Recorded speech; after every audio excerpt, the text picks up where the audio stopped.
Malaking hamon umano sa gobyerno sakaling mabigyan ng asylum application certificate si dating Congressman Zaldico na ayon sa gobyerno ay humihingi umano ng asylum sa France. Ayon kasi sa eksperto, mayroong patakaran ang European Union na hindi pwedeng i-extradite o ibalik sa bansa ang mga nag-a-apply ng asylum. Nakatutok si Joseph Moro. Sa pinakahuling impormasyon ng gobyerno, nasa bansang France na ang dating kongresistang si Zaldico at humihingi doon ng asylum. Ang asylum ay isang legal na proteksyon o pagkupkop na ibinibigay ng isang bansa sa isang individual na umani inuusig o nahaharap sa seryosong panganib sa bansang kanyang pinanggalingan.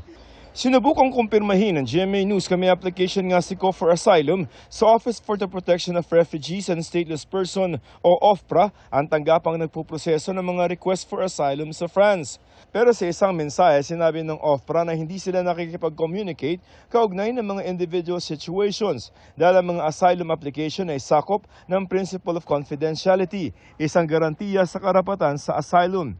Ayon sa isang international law expert na pamilyar sa proseso ng paghingi ng asylum sa France, matagal makakuha ng asylum. Yung proseso ng asylum, matagal naman yan eh.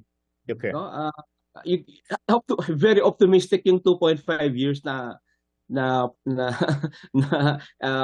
estimate. Ibinigay na halimbawa ni Bagares ang aplikasyon ni dating Communist Party of the Philippines founding chairman Jose Maria Sison na nakamatayan na pag-a-apply ng asylum sa the Netherlands. Sa proseso ng OFPRA, kailangan personal na mag-apply at magrehistro ng aplikasyon.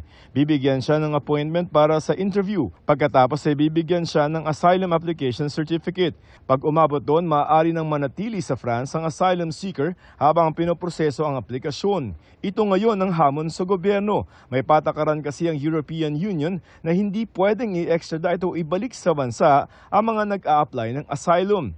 Kailan yun nag-kick in, sir? At the moment that you have Well, as soon as you file an application for asylum, this is really where the government has to make a strong case, no? Na hindi yan pinipersecute dito, bagkus merong ang kaso dito na na-file, na-freeze na yung mga assets niyan, pinaghahanap yan. Pero may paraan pa rin naman daw para mahabol ng gobyerno si Ko. Kailangan daw ipakita na sangkot ito sa money laundering, kaugnay ng mga maanumalyang flood control projects sa bansa at dinala ang pera sa mga bansang kasapi ng European Union.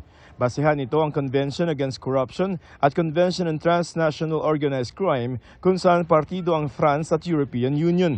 You need to have a European state that will issue an arrest warrant, a national arrest warrant, which will then be converted into a European arrest warrant. So pwedeng Portugal kasi sabi nila may bahay doon. Yes, this would have been a faster route, no?